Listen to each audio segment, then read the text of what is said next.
Diz o que pensas, mas não pensas no que dizes. Eu não preciso de ajustar contas absolutamente com ninguém. Para um país mais justo, para um país mais pobre, perdão. Deus existe dentro de nós. Quando as pessoas não acreditam em Deus, não, Deus existe dentro de nós. Ser exigente, não sermos piegas. Ser exigente, não sermos piegas. Mãe, olha, tu sabes fazer ténis. Ela fez 4, mas não sabe fazer ténis. Não sabe fazer ténis. Ai, que informação dramática. Ora, sejam muito bem-vindos a mais um podcast Sem Barbas na Língua, com algum atraso, não é? Porquê? Porquê, Guilherme? Porquê? Porque eu não estava em condições de gravar e depois porque também estava na estrada, não é? Uma dor de cabeça assolou-me na quarta-feira, aí? Quarta-feira, sim. Gravar. E depois quinta tinha viagem para Vila Real. A desculpa da dor de cabeça é daquela, não é? Aprendi com as mulheres, não é? Aprendi com as mulheres. Mas eu fiquei um pouco preocupado porque tem estado doente com alguma frequência e os sintomas, eu fui à internet e cancro na cabeça, foi o que eu vi. Sim. Cancro no rabo também. Também. E sida no rabo também. Sim. Foi e pensei que talvez... Pode ser todos até ao mesmo tempo, não é? Sim. E eu pensei que se calhar temos pouco tempo contigo. Se calhar temos e portanto as pessoas que também não precisam de fazer a subscrição anual do Patreon, se calhar não vou dar. Estás melhor? Estou. Ou isso era a minha ufa de ires a Vila Real e aquelas pessoas todas que te ameaçaram?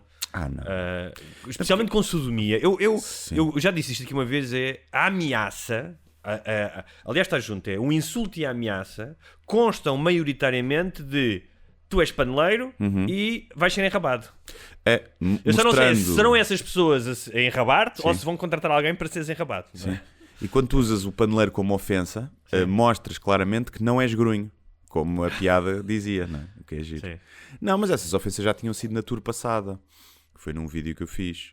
E agora eu só revisitei o vídeo e eu sei. expus os comentários. Então, se na altura não aconteceu nada, não era agora.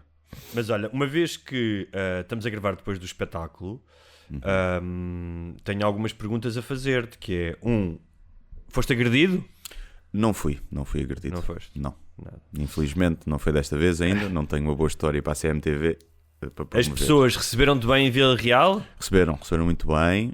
Foi um espetáculo muito caloroso. Muito simpáticos. Depois fomos a um barzito e estava lá uma tuna que tinha ido ver o espetáculo, uma alta da tuna, e cantaram os parabéns ao Pires. Então estava lá uma tuna, quer dizer que foste agredido. Me receberam mal, sim, porque... fui agredido aos ouvidos. foste mal recebido. Sim. Não, foram muito porreiros, cantaram os parabéns ao Pires. Estou a O brincar, Pires Padeia a sim. fazer anos. Nós pedimos para cantarem música de parabéns ao Pires.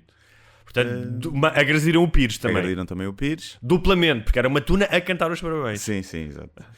E pronto, e foi isso. E só malta simpática. Não houve tiros, não houve facadas, mas também fomos cedinho para casa ontem. Ontem foi uma noite soft.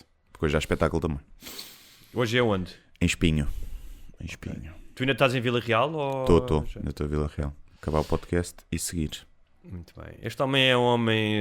Sempre assim. Sempre a tocar vários instrumentos ao mesmo tempo. Verdade. Mas olha, eu fiquei com alguma curiosidade porque eu vi o vídeo que tu fizeste em relação à polémica da vez passada que tinhas ido a Vila Real. Não é exclusivo de Vila Real. Não. Em todos os sítios há pessoas que não percebem a piada do roast à cidade, não é? Enquanto há outros que gostam. Sim, não é? sim. E... Há malta a pedir até ia faz a minha cidade e não sei. Exatamente. Mas pronto, não percebem isso. Mas eu fiquei com algumas dúvidas que gostava que tu me esclarecesses. Porque vi o vídeo e fiquei com dúvidas, que é que tragédia é que se deu no torneio de Sueca? Porque havia uma pessoa que disse que não se gozava com uma tragédia de um torneio de Sueca. E eu fiquei curiosíssimo com isto. Isto pode ser o início de um... Foi alguém que fez renúncia, percebes? Foi alguém que fez renúncia. Foi essa a tragédia. Não, houve uma discussão no jogo sueco e um gajo sacou de uma pistola e matou o outro. Pronto, foi isso que aconteceu. Está preso, esse senhor. Mas isso é um elogio a Vila Real, quer dizer que há homens a sério em Vila Real. Sim. Não é? Pá, realmente uma Num tempo renúncia de não se faz.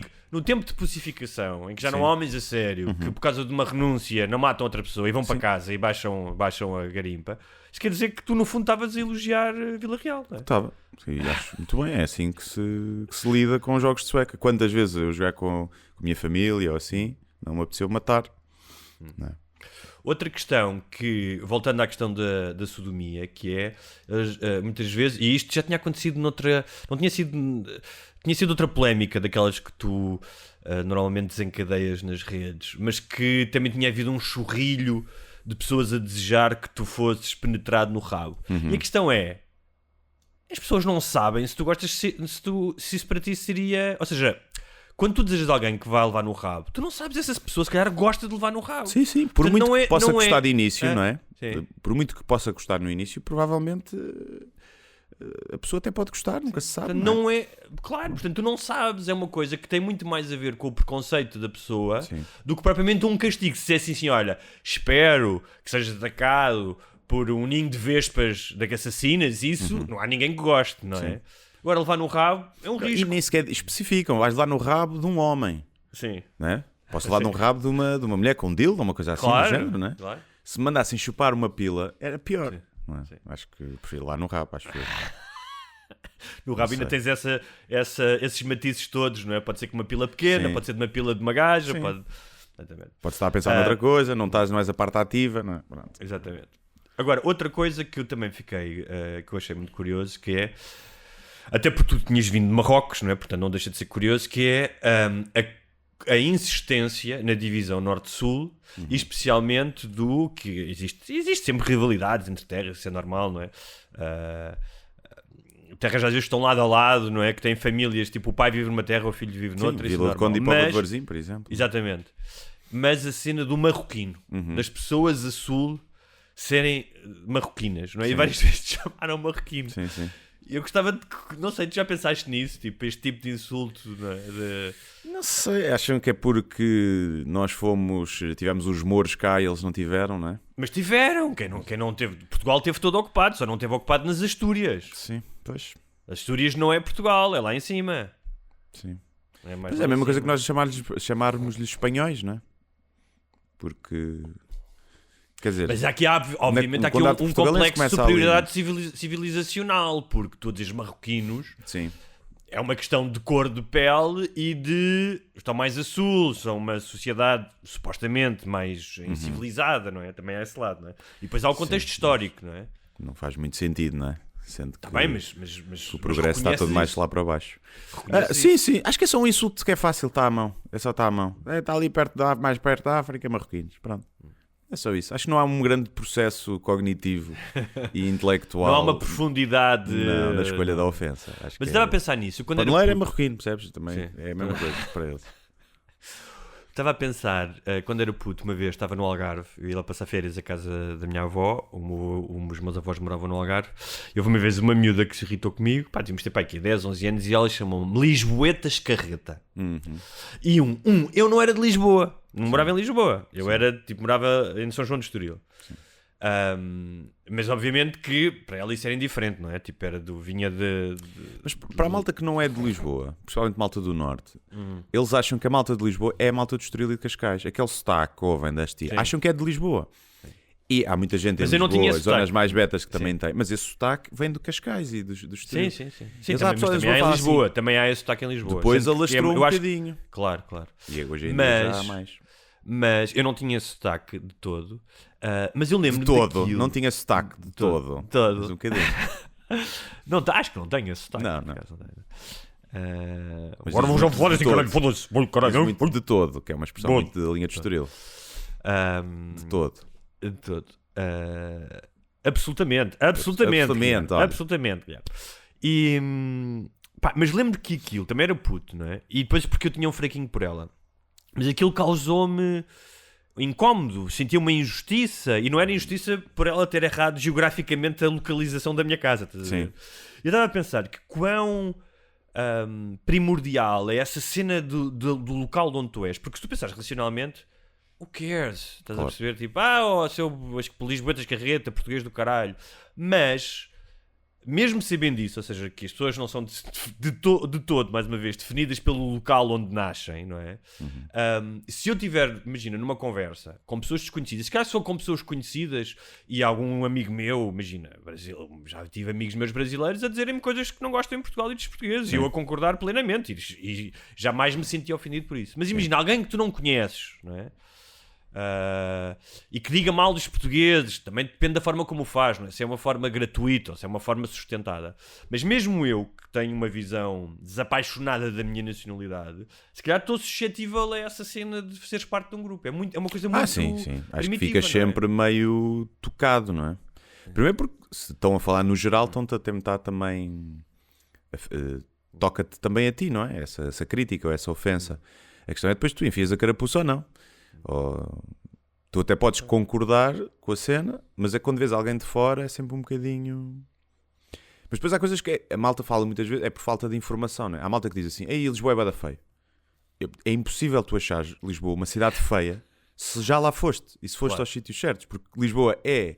E eu nem sou de Lisboa, sou da Amadora, não é? Se me disseres a Amadora é feia, a Amadora é feia, tem umas partes giras, mas é feia.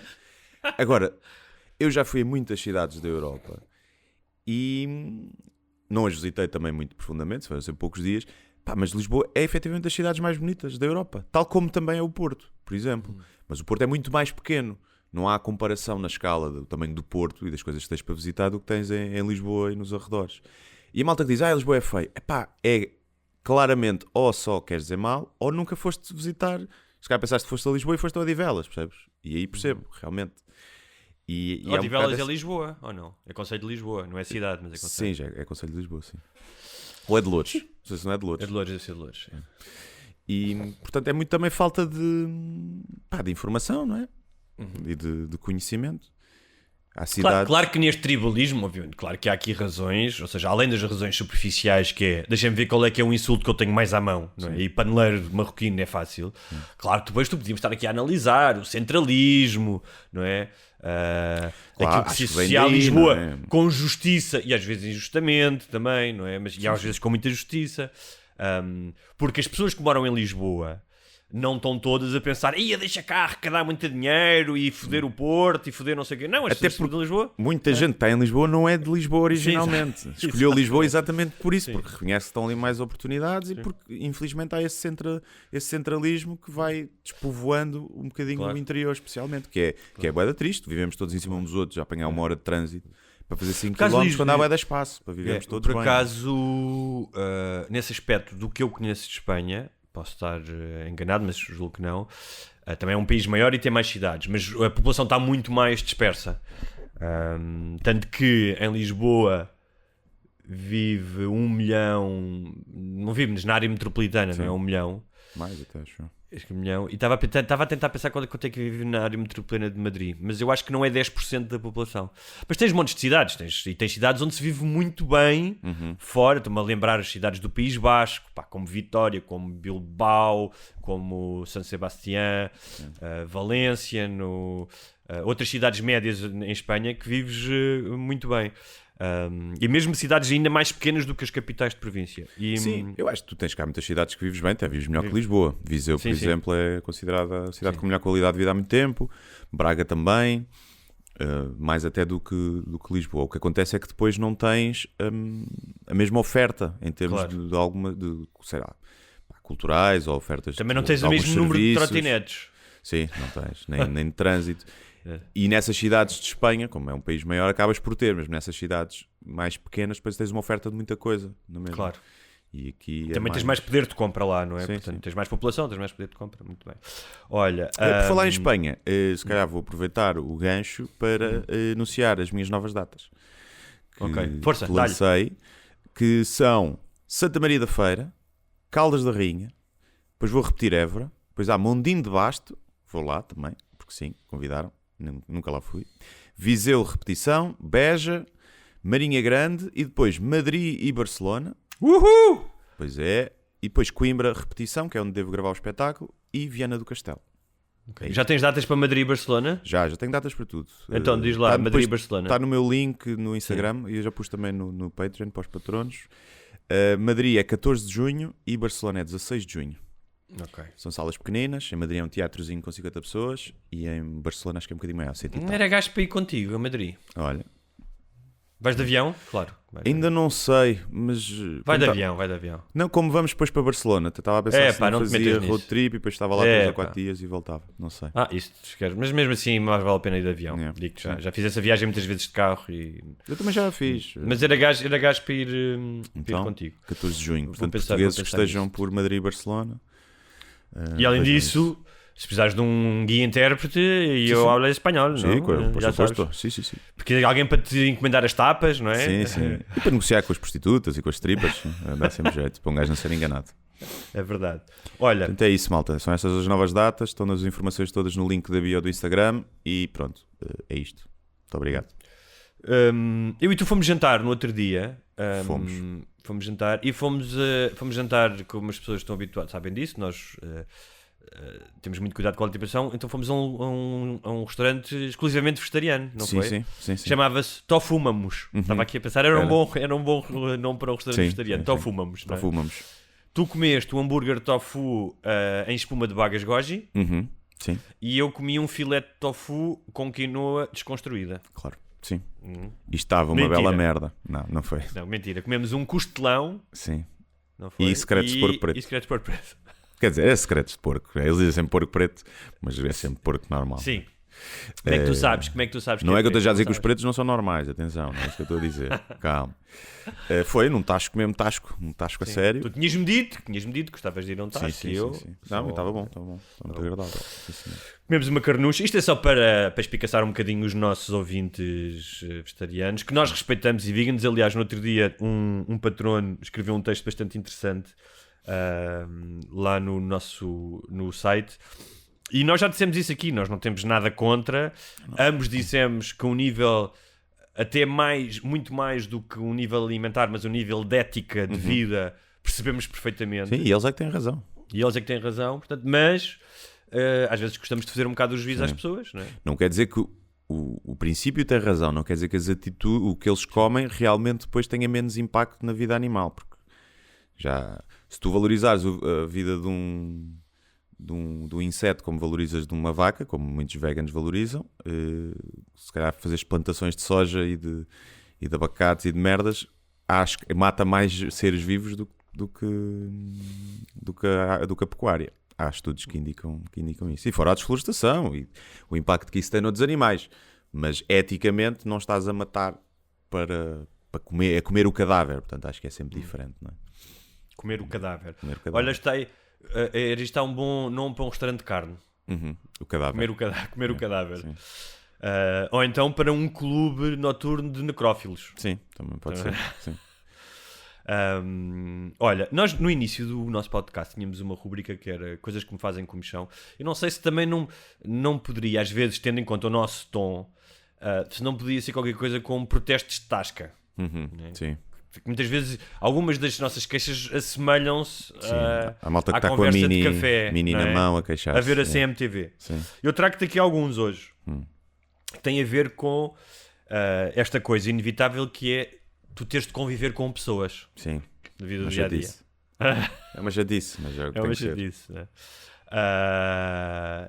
Então, o que é que eu queria dizer? Que, olha, porque cá estávamos a falar de Lisboa, que é ruas de Lisboa.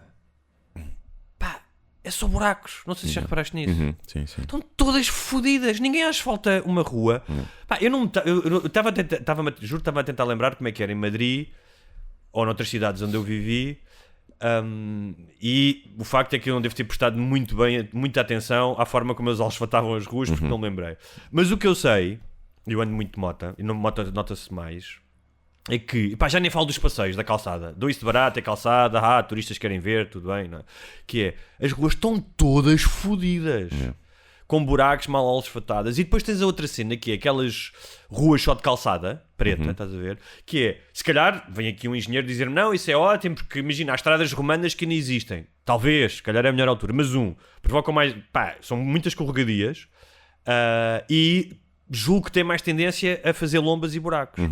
E eu gostava de perguntar, numa cidade que se apregoa, gosta tanto de aparecer em rankings, gosta tanto de aparecer nos campeonatos da Condé Nast e das revistas Travel XPTO, não consegue arranjar as putas das ruas?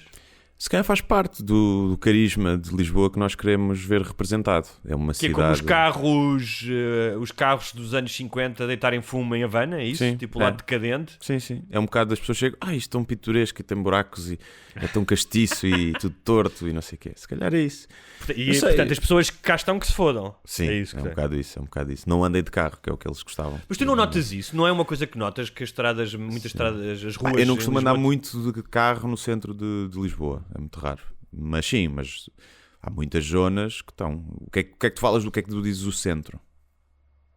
Pá, sei lá, eu ando da Alcântara, imagina Alcântara, Santos, Estrela, Rato, Sim. Sim, mas, Chiado, mas até são aquelas lá Alfama. está, que é não é calçada, mas é aquelas Não se são calhar todas, mas não são todas.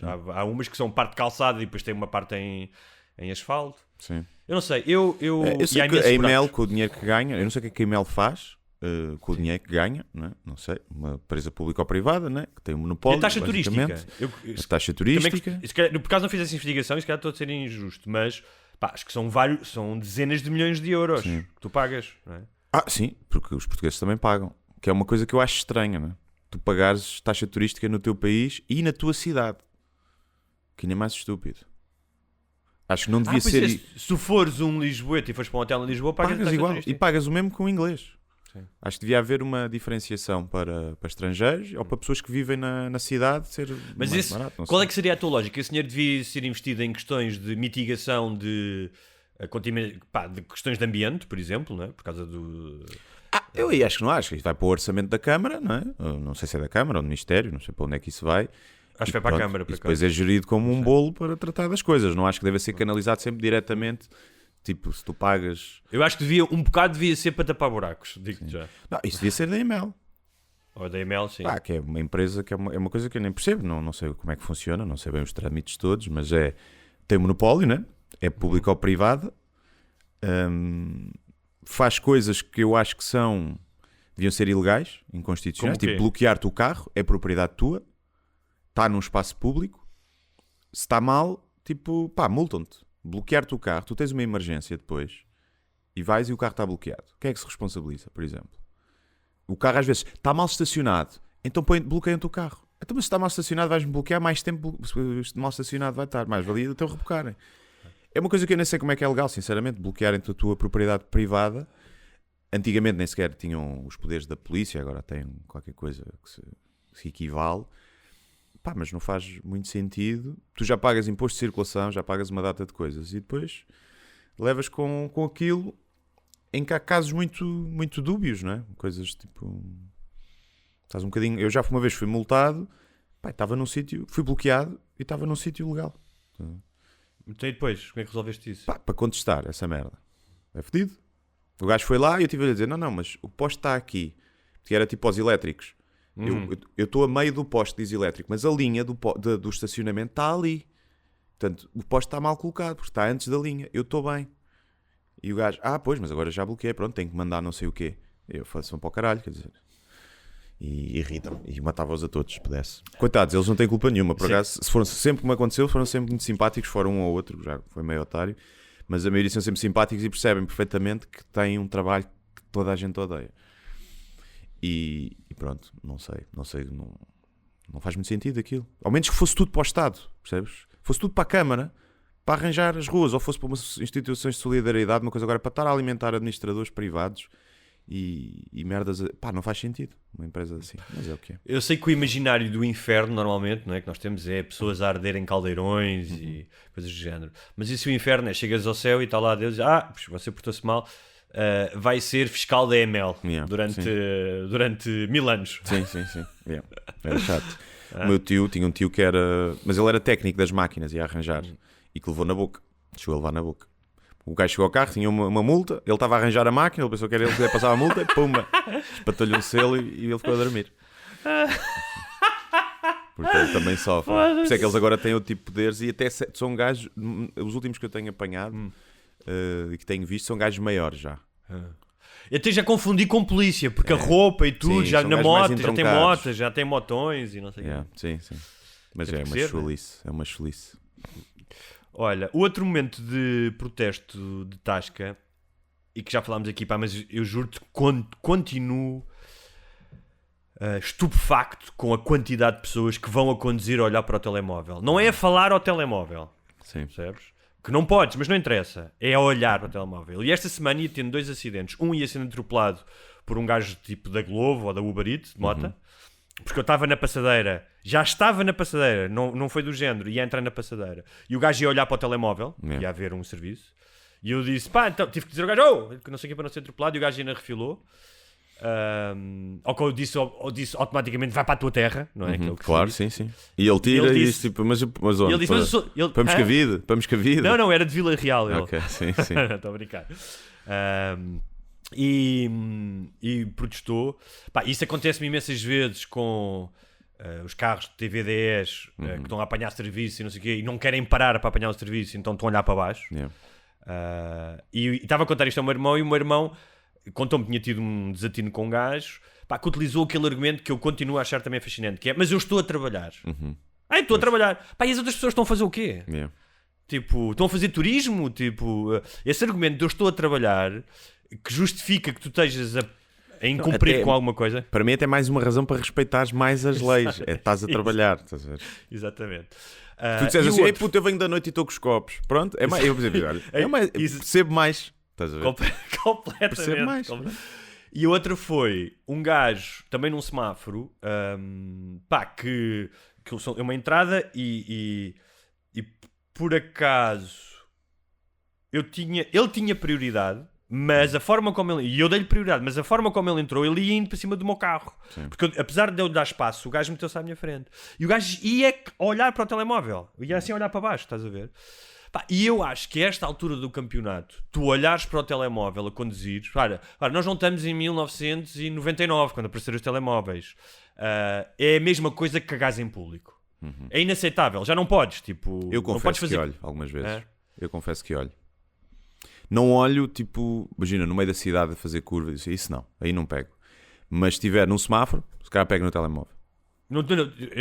Se tiver, eu vejo pessoas em andamento a mandar mensagens. Em andamento. Não, isso não. não. Estou a falar Isso não. paradas. Isso, pá, não estou a posso falar mandar um áudio se for uma coisa urgente, mas é raro. Mas se Mas fosse já calhar falámos numa disso aqui, que estrada é, mais não há... Sim.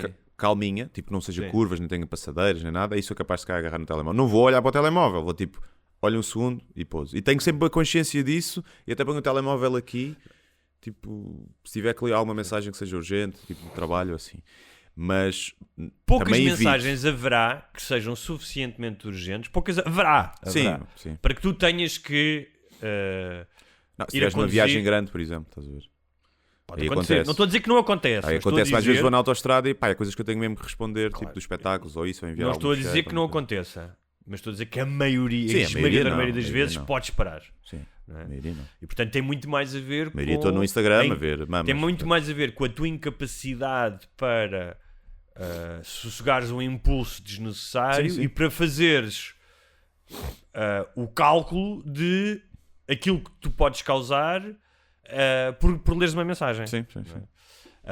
Pá, mas eu continuo no meio do trânsito em Lisboa. No trânsito não é parado, nem sequer é parado no trânsito. Isso, pá, até dou de barato, não devias, mas dou de barato. É ires a andar, como eu vejo muito isso, porque eu muitas vezes estou de moto e passo e vês por cima. Pá, e as pessoas vão olhar para o telemóvel, Sim, vão sim, mandar sim. mensagens, vão olhar. E isso eu juro que acho que chegamos a um nível, é como fazer cocó na rua. Já não podes fazer isso. Mas toda a gente faz. Quase toda a gente faz. A verdade Pois, é não essa. sei. Eu diria Talvez. que pá, regularmente irem sempre, não, isso não. Acho que há poucas pessoas que fazem. Poucas, não é poucas, mas não é a maioria. Mas de numa viagem olharem uma ou duas vezes para o telemóvel, tipo 2 segundos, muita gente faz. E às vezes bastam esses 2 segundos para atropelares Sim. alguém. Basta esses 2 segundos para estragares a tua vida. E a vida de outra pessoa já agora. Sim. Eu ontem vi uma senhora atropelada.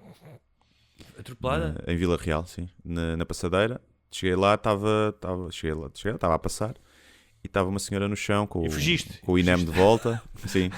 Com o INEM, carros da polícia. E não sei se a senhora terá sobrevivido. Parecia meio morta. E eu Sabes que há fiz questão de algumas- olhar, obviamente, Pode ser. para perceber, mas não sei. Estava assim em mau estado. E foi na passadeira, numa rotunda também. Alguém que saiu Sabes da rotunda, na curva, Sim. pum.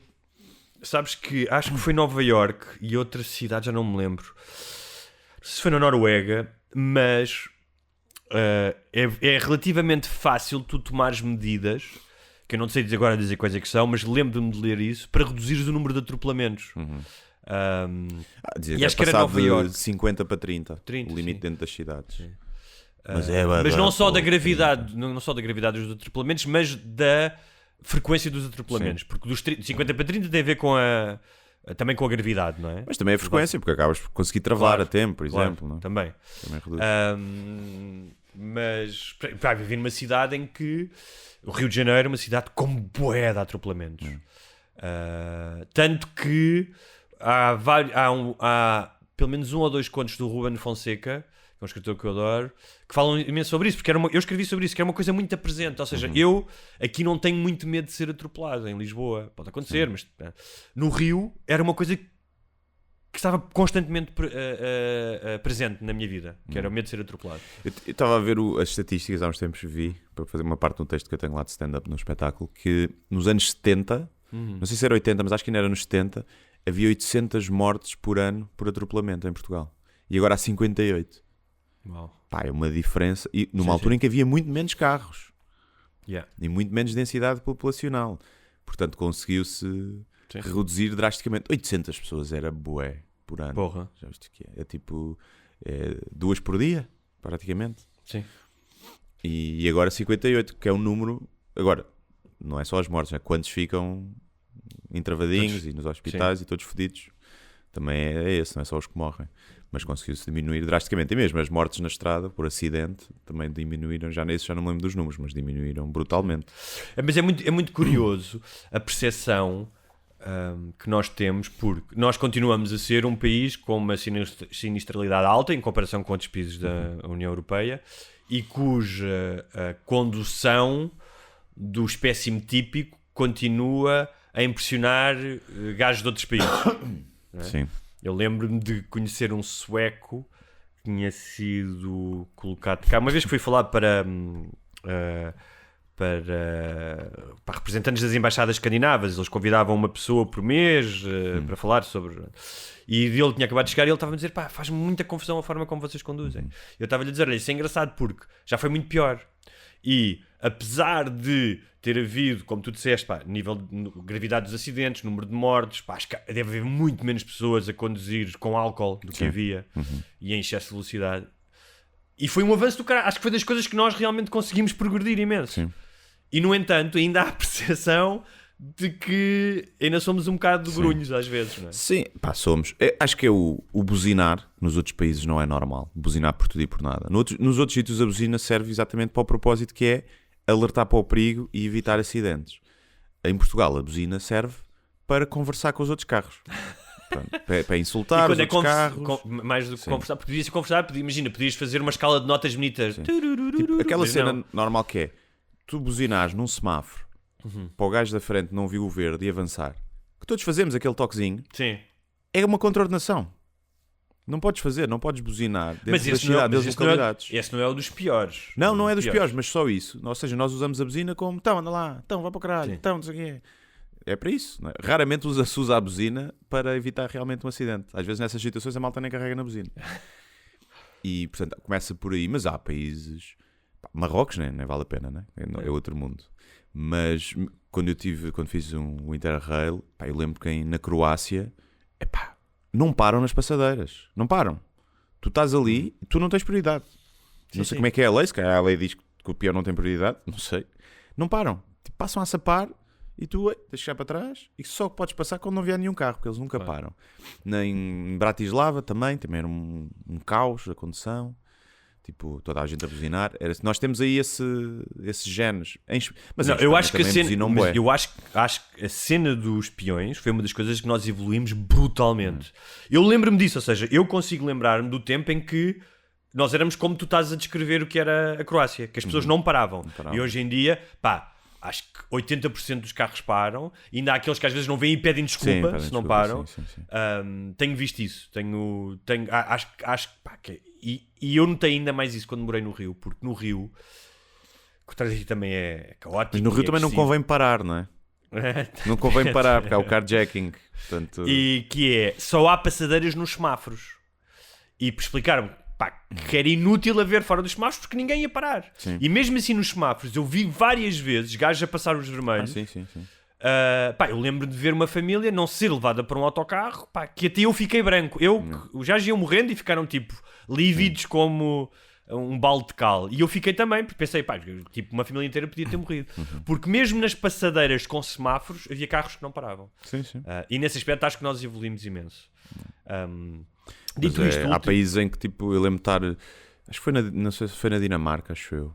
Quando também estive lá 2 dias. E eu notar isso, falar com um amigo meu, que era tipo... Não se ouve uma buzina. Não se ouve aquele trânsito de Lisboa e do Porto, que é pá, sempre a buzinar, quando há um engarrafamento ou uma coisa. Não se ouvia buzinas. Agora, depois também não atravessam a passadeira quando está o sinal vermelho e não há carros a passar, os burros. Foda-se. Cagando das burros. Calma lá, as regras existem, mas não são para ser levadas à letra, todas. Se é isso que o Tuga sabe, é isso. E olha, e por último, não sei se viste a notícia, mas o último protesto da a ASAI montou 40 equipas porque vai começar a fiscalizar os supermercados, porque com o pretexto da inflação começou a haver aumentos de preços na base do tipo dos 50%, estás a ver? Especialmente produtos alimentícios. Sim. Eu não sei até que ponto, juro que não sei, se calhar há regras para isso, e há leis sobre o aumento de preços, não sei como é que funciona o mercado, se podes aumentar. Eu acho que é venda livre, não sei. Se o aumento... Mas então não sei o que é que a ASAI pode fazer nesse aspecto. Se calhar nos bens de primeira necessidade há alguma regra, não se sei, calhar por há. exemplo. Mas tu pensas assim, estás a passar o que estás a passar, não é? A maior parte das pessoas. Sabes que há pessoas com imensas dificuldades em conseguir suprir as necessidades básicas da alimentação, não é? Não estamos a falar... e tu aumentares merdas em 50%, o que é que tu farias a estas pessoas, Guilherme Duarte? Mas depende, vão aos hipermercados foder essa gente ou vão à mercearia de bairro ver se a senhora Arminda aumentou a 50% o leite? Não sei. Não estou independentemente de quem é que eles são, não é? Pessoas que fazem isto, ou seja, que se aproveitam da ideia da inflação para aumentarem muito mais os preços do que realmente... uma empresa grande, claro que é uma filha da putice, não é? É tipo, se numa altura da inflação, mas é como funciona o mercado e o capitalismo, não é? Não há muita volta a dar, mas tu numa altura de inflação, se aumentas os teus lucros, alguma coisa está mal. Não é? É porque estás em vez de estás a servir a sociedade, e essas marcas grandes e de bens de primeira necessidade deviam ter essa, não é obrigação, mas uma obrigação moral de tal como os bancos, não é? Deviam ter uma obrigação de tentar com que, apesar da obrigação deles ser dar dinheiro aos administradores, mas há uma obrigação moral, sendo marcas grandes e que têm poder, de conseguir aliviar um bocadinho esses maus momentos para a população. E se tu tens uma cadeia de hipermercados em que numa altura de inflação subiste de preço e o teu lucro aumenta, quando o teu lucro até podia diminuir um bocadinho para compensar essa inflação, porque tens margens para isso, alguma coisa está mal, não é? E portanto aí acho que devia haver, não sei, lá está, não sei se há regras para isso. Eu sei que os produtos são... Ainda no outro dia, foi ontem que estava no parede de uma estação de serviço, estava a ver o que é que ia comer, havia maçãs de presunto a 8,5€. Maçãs pequenina, eu tipo, mas estes gajos são malucos. Isto devia ser proibido. Sim. Devia ser proibido. Há produtos em que tens um teto fixo de que podes vender. Claro que só compra quem quer e é uma estupidez um gajo parar ali. O que a gente devia fazer era, durante um ano, ninguém comia em estações de serviço. E os preços vinham cá para baixo. Só que somos burros, está ali à mão, paramos todos, vou comer isto, vou comer aquilo. E pagamos aqueles preços de merda. Mas nos bens de primeira necessidade já não é diferente. Já não é que só compra quem quer, não é? Aí já as pessoas têm que comprar. E portanto aí devia haver leis específicas e acredito que haja. Não sei. Pois, para a ASAI estar a fazer isto é porque deve haver, não é? Sim, se calhar não há uma lei de fixação de preço. Ou seja, se tu abris um supermercado e puseres os preços exorbitantes, aí se calhar não há lei. Mas se calhar não podes aumentar, se já tiveres o preço fixado, não podes aumentar X%. Sim. Acredito mais que seja isso. Causa-me alguma repugnância, ou pelo menos revolta, pessoas que se aproveitam da debilidade dos outros, ou seja, que na face da adversidade Pá, eu não estou a dizer para as pessoas irem dar aquilo que têm aos outros. É só não os fodam mais, não se Sim, aproveitem. não queres ganhar mais nessa altura. Não queres ganhar, é exatamente. como na altura da pandemia, não é? A vender as máscaras e o álcool gel a preços absurdos. E ainda era pior, porque ainda estava em causa tipo, a saúde das pessoas e a vida. E malta que fez isso, pá, é um bocado... Faz-me lembrar, eu lembro quando vivi no Brasil ler uma notícia, foi logo quando cheguei lá, que o prefeito de uma cidade tinha usado o dinheiro que tinha sido dado numa angariação de fundos, porque a cidade tinha sofrido umas cheias horríveis, estás a ver? Tinham morrido pessoas, milhares de pessoas tinham ficado sem casas, e esse dinheiro era para ajudar essas pessoas. Sim. Pá, que não tinham casa, que não tinham comida, que tinham ficado sem nada. E o gajo tinha roubado esse dinheiro, estás a ver? Então isso aconteceu em Pedrógão, não é? Aconteceu, não... Sim, houve malta a roubar subsídios para construir casas de férias. Diziam que era a casa de primeira habitação, afinal era casas de férias e também mamaram subsídios. E houve muitos donativos que foram roubados. Donativos em material, alimentar e em dinheiro. Que foram roubados. É assim onde há pessoas, há merda. Literal e metaforicamente. Por falar em pessoas e merda, no último episódio que foi fechado aos patronos, os nossos ouvintes não sabem, mas nós falámos longamente sobre os abusos na Igreja Católica, os abusos sexuais. Portanto, se estiverem interessados em saber o que é que nós pensamos de uma forma profunda, porque nós nunca tínhamos falado disso aqui antes, jamais, nunca.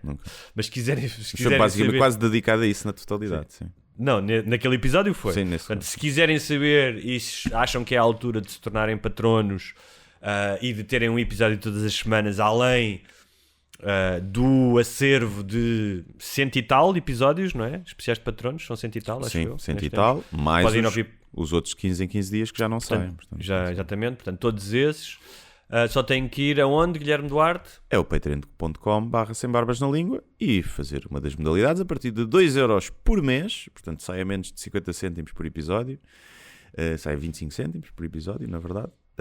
E podem fazer com desconto anual também, não é? Se fizerem subscrição anual, houve agora muita malta que acabou, porque em fevereiro passado tínhamos tido muitas subscrições anuais, portanto também está na altura dessa malta renovar, se quiserem, claro, e tem 15% de desconto, portanto fica para aí 20€ ao ano e tem acesso a 8 episódios por mês. Mas dizia eu que, apesar de nós termos falado longamente, houve algumas coisas... que uma coisa engraçada foi quando nós passámos a pôr só de 15 em 15 dias, os episódios que são abertos têm mais audições agora do que tinham antes, em média. Ou seja, se calhar a dose certa para as pessoas nos ouvirem é de 15 em 15 dias. Se calhar chateamos por todas as semanas. Eu percebo. Eu próprio, se pudesse, não lidava comigo todos os dias. Sim. Lidava comigo de 15 em 15 dias. Se eu pudesse viver comigo de 15 em 15 dias, tirava férias, ia ser outra pessoa e depois, olha Hugo, cá estás tu outra vez a ver-te ao espelho. Mas também foi porque pronto, o podcast foi crescendo, não é? Sim, foi crescendo. E porque nós somos muito bons, não é? Somos uns génios e bons humildes. E modestos. Génios e humildes. Exatamente. A humildade e a genialidade andam de braço dado nas nossas pessoas. Então, dizia eu que apesar de termos falado de forma longa e exaustiva, ficaram algumas coisas por falar. É muito rapidamente, mas fiquei a pensar nisso, que era em relação aos abusos, não é? Se Deus permite estes abusos, especialmente os mais hediondos ainda de crianças, e de uma forma continuada ao longo de décadas, ou é indiferente, não é? Ao que se passa, ou é cruel, não é? Porque... Ou é pedófilo ele próprio. Ou é pedófilo, exatamente. É pedófilo e acha bem, acha sim senhor. E se é indiferente ou cruel, então, ou mesmo que não seja nenhuma das coisas, mas vamos imaginar, se a mensagem é fazer o bem, e como nós falámos aqui, os cristãos gostam muito de puxar para eles uma espécie de monopólio ou de invenção da ética do bem, como se a ideia de ética não precedesse o cristianismo, mas tudo bem, mas gostam muito, então, há aqui um glitch nesta lógica que é, então, mas como é que é praticar o bem? Essa é a palavra, mas depois Deus permite que se faça tanto mal, não é? Esta ideia de nós sermos uma espécie de... Quando eles dizem, mas é o mistério da fé, não é? tudo tem uma lógica que nós não percebemos agora, mas um dia vamos perceber.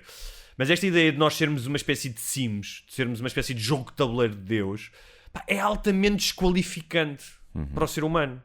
Se tu aceitares isso, se aceitares isso, pá, eu acho que é desqualificante. Eu acho que é estares a tirar ao ser humano uma série de atributos e qualidades, não é? Seja a empatia, seja a compaixão, e seres apenas um joguete, não é?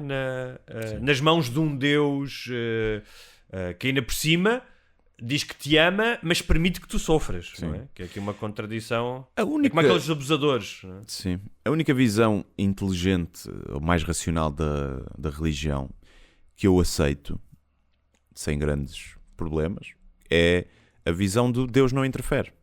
É tipo, existe um ser, existe outra coisa, mas Deus não interfere. Nunca.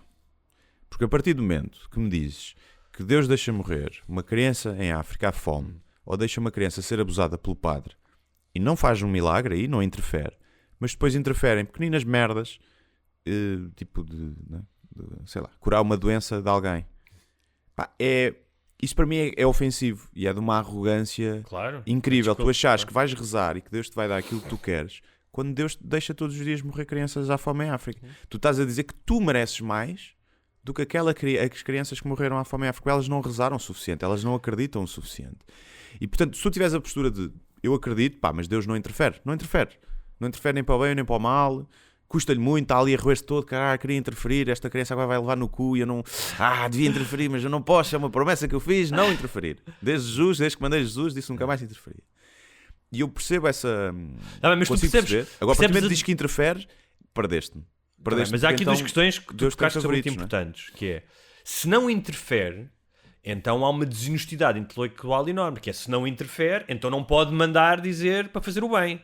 Ou seja, esta ideia de Deus é bom, não é fazer o bem, é a ideia de que Deus é bom, Deus é bondade, Deus perdoa, então isso está em oposição à ideia de não interferir. Ou seja, há uma desonestidade intelectual aqui. Não, tu não podes dizer, não interfere. É um gajo que consegue conviver com um sofrimento profundo, não é? Ou seja, há coisas que acontecem nos seres humanos que são de uma crueldade e de uma injustiça brutal.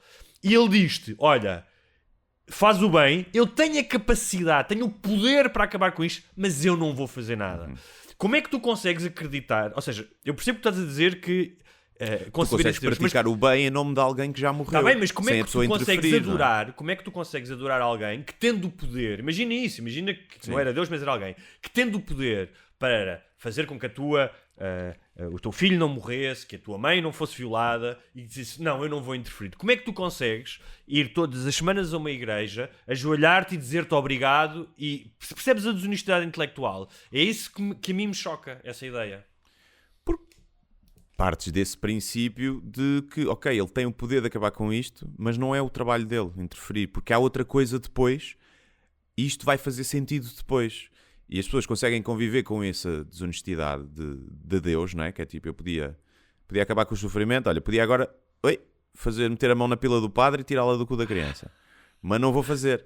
Porquê? Porque há um plano e depois vai fazer sentido e há uma vida depois disso. É a única forma de tu desculpares teres um Deus, teres um pai negligente, não é, como Deus, é achar que mas então nesse aspecto Deus é o arquétipo do abusador de violência doméstica, que é, não, ele bate, mas ele gosta de mim. Não, porque a seguir vai fazer sentido. Mas a questão sentido. Se há um plano e vai fazer sentido, se Deus é omnipresente, omnipotente, e se há um plano, estás a rezar para quê? Já há o plano, para que estás a rezar? Sim, aí claro, aí não vale a pena estar a rezar, sim. Mas Deus vai dizer assim, olha, eu tinha feito o plano, era um plano maravilhoso, ou seja, no esplendor do meu poder, era um plano intocável, mas a dona Albertina, do resto de chão esquerdo, ali da Odivelas, decidiu pedir para eu lhe cuidar dos bicos de papagaio. E eu vou alterar o meu plano, porque eu tinha dito, ela vai ter bicos de papagaio porque para ela perceber depois. É de uma arrogância tremenda tu achares isso, não é? E de uma incoerência, não é? Sim, mas aí eu acho que são as pessoas que acham que Deus interfere, não é? São as tais que têm outra visão, que é Deus acaba por interferir, e essas pessoas interferem a mim porque eu mereço, e já me custa perceber, não é? E acho que lá está, ofensivo, quando as pessoas dizem que é ofensivo brincar com a religião, não, ofensivo é tu achares que tu mereces mais do que uma criança está a morrer a fome em África, que Deus te ajudou a ti, tipo, quando as pessoas, não é, um gajo é operado e um tumor uma doença gravíssima e os médicos salvam. E as pessoas vão, Deus ajudou. Não. Porque mas Deus ajudou esta pessoa e deixa morrer outras todas, tu estás a dizer que esta pessoa merecia mais. E isso é de uma arrogância e uma ofensiva para outras pessoas que perderam o filho com um tumor com 2 anos. E que não merecia aquela criança? Esta pessoa merece mais, porquê? E isso causa-me alguma confusão. Agora, eu acho que se acontecesse, nós, imagina, através da ciência, uma coisa assim, provavas que havia realmente Deus. Provavas que havia Deus, mas que não há vida depois da morte. E isso era uma coisa gira. Isso era interessante. Porque há Deus, há um ser superior que nos criou, que vê tudo, mas que não interfere, mas não há vida depois da morte. Portanto, tu portaste bem, ou o sofrimento não ia ser recompensado noutra vida. Acabava. E eu acho que aí mudava tudo. As pessoas deixavam de adorar Deus, porque Deus já não tinha nada para lhes dar. As pessoas adoram Deus porque acham que Deus tem uma coisa muito boa para lhes dar. Se tu percebesses, o quê? Ele tem este poder todo e nem tem uma vida depois da morte, nem nada. Que se foda. Deixavam de acreditar, premissa. É como se não existisse. Outra premissa, se em vez de Deus ser esse Deus que depois pode recompensar ou castigar depois da morte, esta figura que nós pretendemos imaginar como um homem, não é?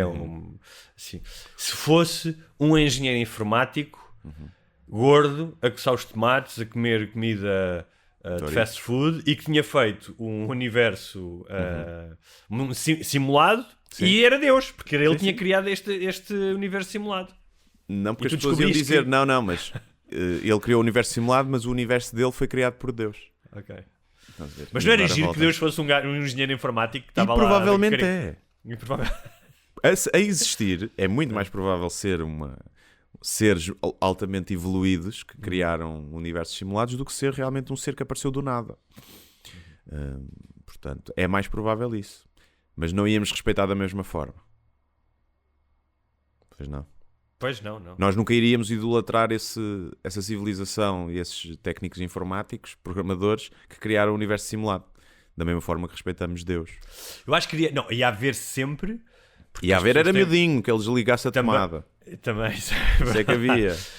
Mas há sempre, ou seja, sempre que... É como aqueles gajos que vão para a área 51, não é? Sim.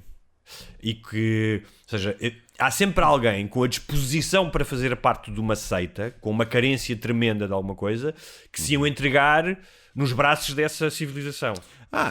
Sim, claro, isso sim, mas não se tornava uma religião, não era a mesma coisa. Agora, uma das coisas que nós dissemos na semana passada, ou pelo menos eu disse, eu acho que tu não disseste, e que... se não revela uma ingenuidade da minha parte, revela pelo menos uma certa burrice, que foi...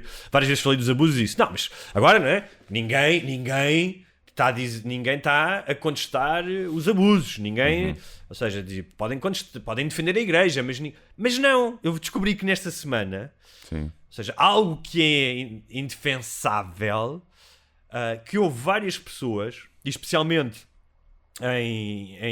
nas publicações da igreja ou páginas de católicos mais conservadores, de várias figuras, entre elas o Porto Carreiro de Almada, que é um tipo que escreve no Observador, e que então o que é que se começou a gerar em defesa da igreja e dos abusadores? Que tinha havido falta de rigor na investigação, que a igreja era vítima de uma perseguição movida pelo anticlericalismo. É muito engraçado a igreja ser perseguida, porque é verdade que já houve momentos em que a igreja foi perseguida, por exemplo, na Primeira República e tal, mas por norma é a igreja que persegue. Sim. Como podem atestar as crianças e os jovens que foram abusados, eles é que foram perseguidos. Sim. Né? E a malta que foi queimada na fogueira, nas inquisições e essas coisas. Exatamente. Não, mas nem precisa ir tão longe. Mesmo estes que agora, não é? Estes milhares de casos, estes também foram perseguidos. Não é? Sim. E depois, muitas vezes há associação entre pedofilia e homossexualidade. Estás a ver?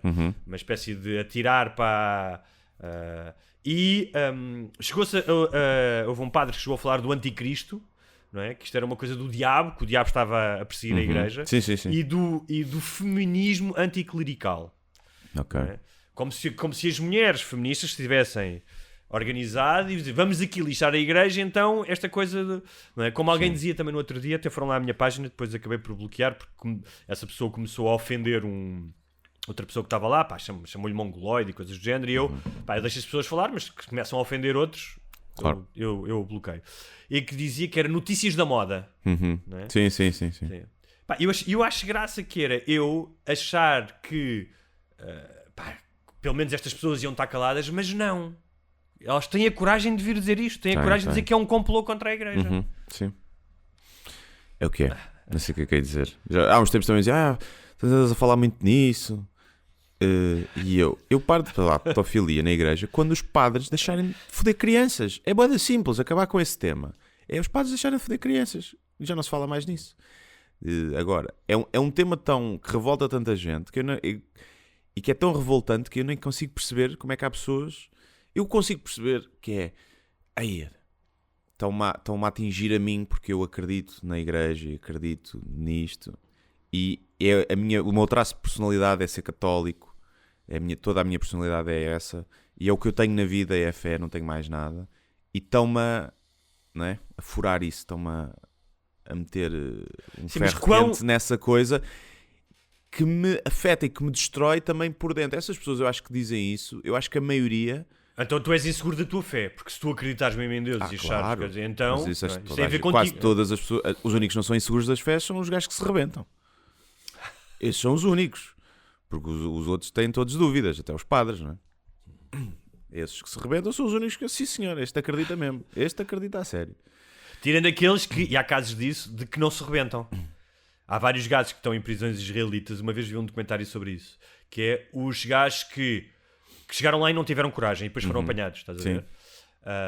E que são muitas vezes os únicos gajos que tu consegues entrevistar para perceber um bocado o processo de radicalização até ao momento final. Os que se rebentaram não dá para entrevistar, não é? Dá, mas são muito caladinhos, são muito chocos.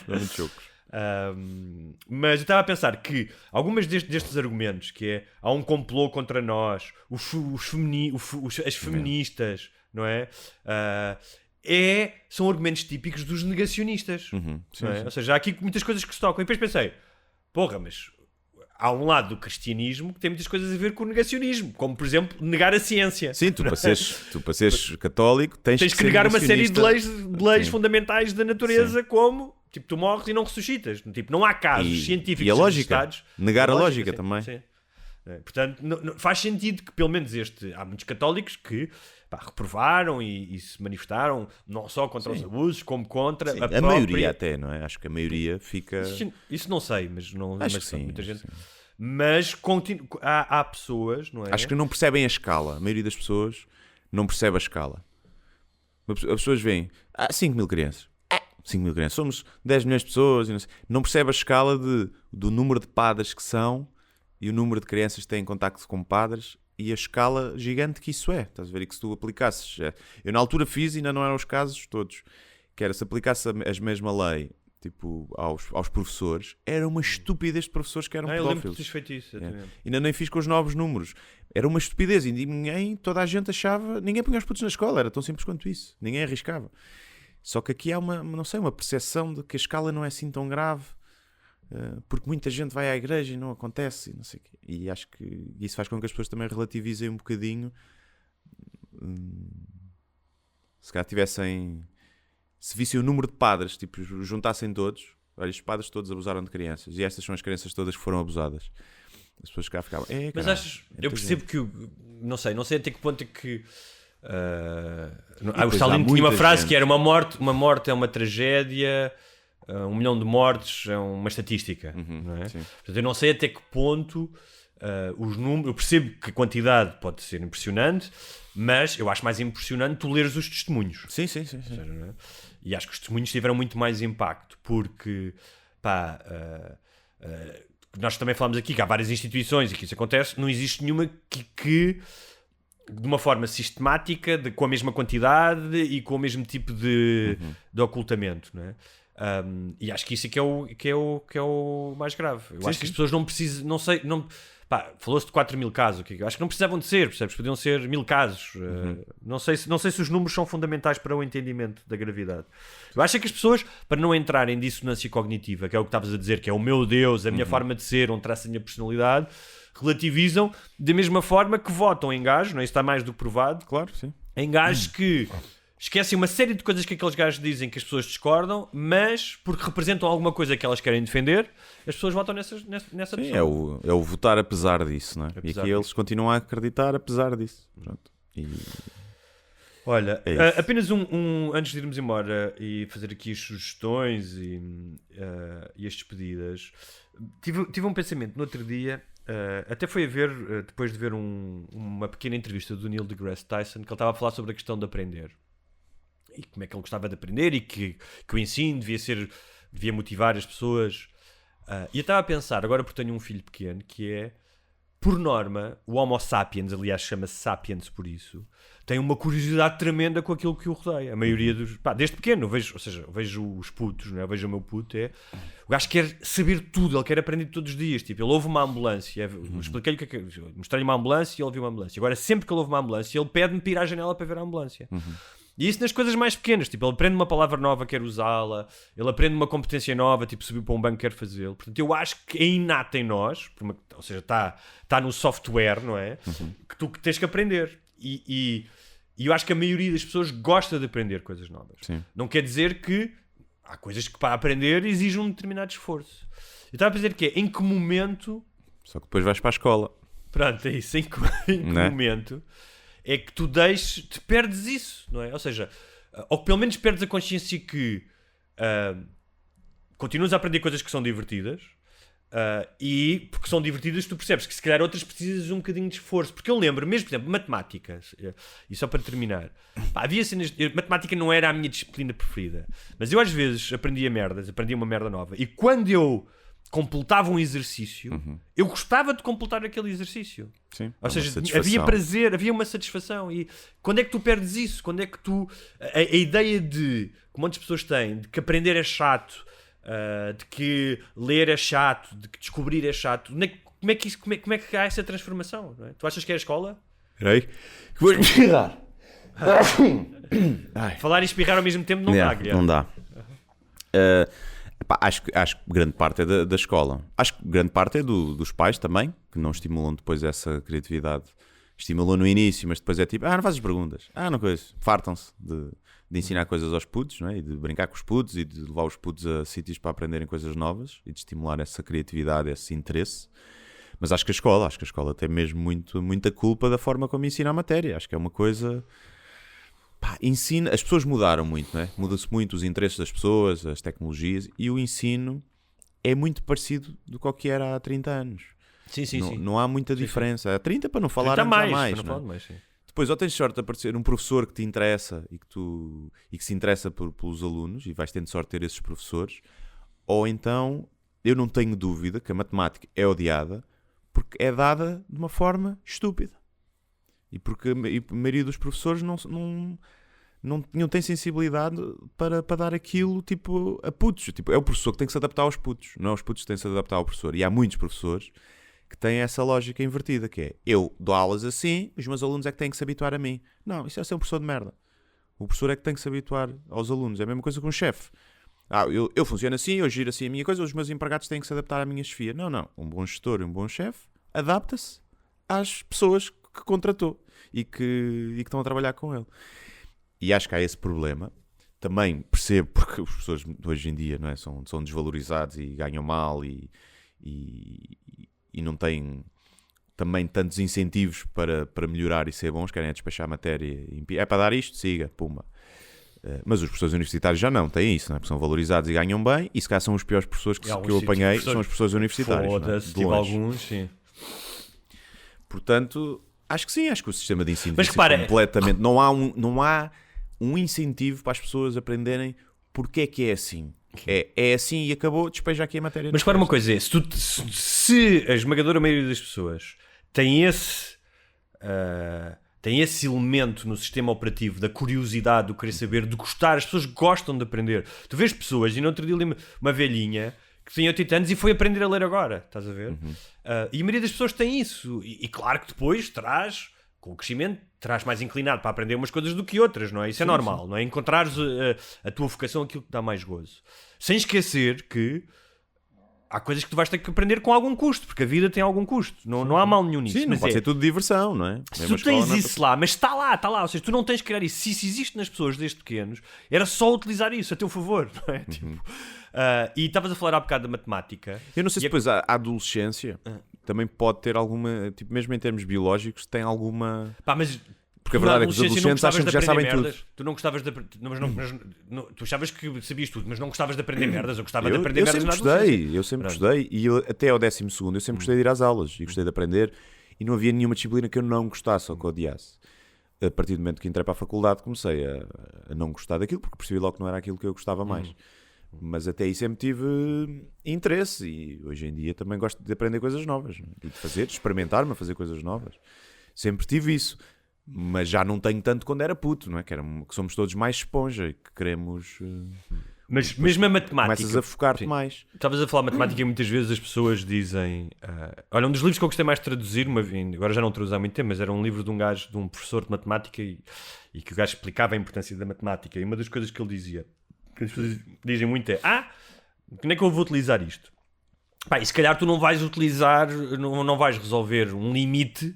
Não é? A resolução de limites na tua vida, mas o que a matemática te permite é tu abrires portas do cérebro, de ginasticares o teu raciocínio e perceberes relações de lógica e de resolução dos problemas, que mesmo que não vais fazer um limite aos 40 anos, tens a capacidade para, face a um problema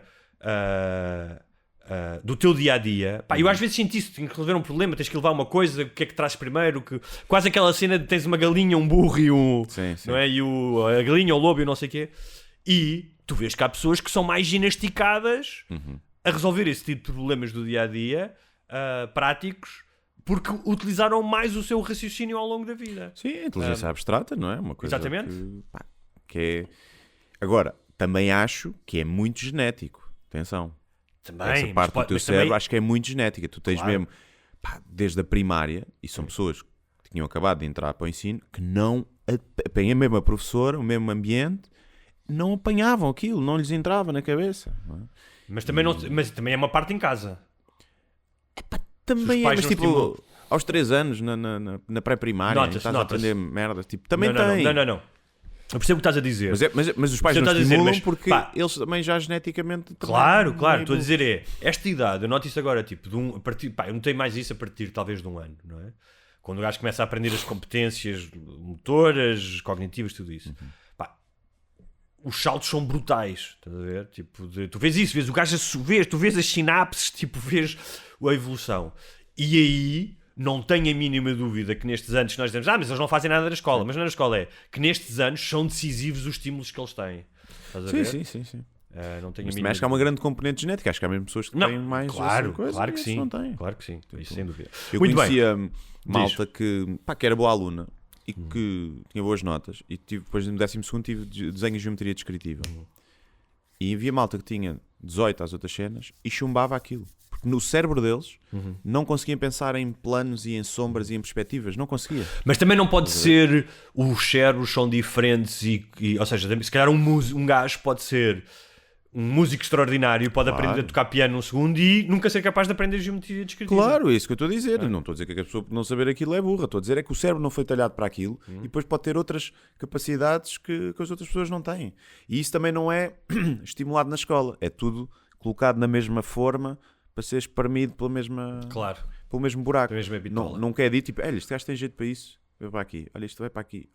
E adaptar o ensino, claro que um professor que tem 30 alunos não consegue adaptar o ensino a cada um, não é? Obviamente. Claro. Se isto fosse bem feito, tipo, as turmas eram muito mais pequeninas e havia programas específicos, não havia 4 agrupamentos, se calhar havia 10 específicos e custom-made para cada pessoa, para maximizar as potencialidades dele. Mas não dá. Portanto, vamos todos para a mesma forma e quem se safa, quem não se safa é considerado burro e depois muitas vezes chega ao mundo dos negócios e faz um brilharete e dá o bigode nos outros todos, né? Tinham médias mais altas. Muito bem. Olha, tens alguma sugestão? Tenho um espetáculo muito bonito que se chama Limbo, que é de um artista muito bonito, que é o Guilherme Duarte, e que tem as novas datas, que eu já disse há bocado. Portanto, é isso. Essa é a minha sugestão. Não tenho mais, porque também não tenho feito grande merda. Muito bem. Olha, mais do que uma sugestão para quem. Sim, é uma sugestão para quem. Não sei se ainda vamos a tempo, estamos a gravar isto. Hoje aqui é sexta, não é? Hoje é sexta, não é? Mas sábado à noite, provavelmente, acho que não sei se vai ser o combate em França, mas o John Jones vai voltar a lutar, não é? Mas é este fim de semana ou para o próximo? Acho que é este. É já este? Acho que é este já. Ok. Pois é, capaz é e o título de. Portanto, ele vai lutar. É a primeira vez que ele vai lutar em pesos pesados, não é? É a primeira vez e há 3 anos que não faz nenhum combate, sim. Ok. E o título está desocupado porque o. Não está? Está, o Engano. Francis Engano rompeu o contrato com o UFC, saiu. O título ficou vago e então vai ser o John Jones e o Cyril Gane a lutar pelo título. O John Jones, para quem não conhece, o UFC é talvez o melhor lutador de sempre do UFC. E há uma novidade porque ele lutava numa categoria que não é a mais alta em termos de peso e ganhou peso para lutar na categoria de pesos pesados pela primeira vez. Portanto, se ele ganhar, é dos poucos atletas, há alguns que teria títulos em 2 categorias diferentes. Sim. Dito isto, já que estamos numa de luta, já tinha que falar aqui uma vez do projeto Luta Livre do Luís Varatojo, que era um gajo que esteve nos Despiciga, nos Naifa, um músico que vem desde o punk rock, desde os anos 80, e que já fez muitas coisas. Ele tem este projeto Luta Livre, que é uma espécie de música de intervenção contemporânea, que tem umas letras muito fixes.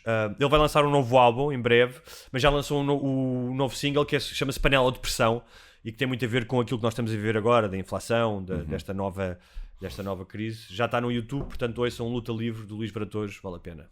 Sim, senhores. Pronto, é isto, malta. Até Um abraço. já, até logo, até amanhã, até à próxima. Abraços.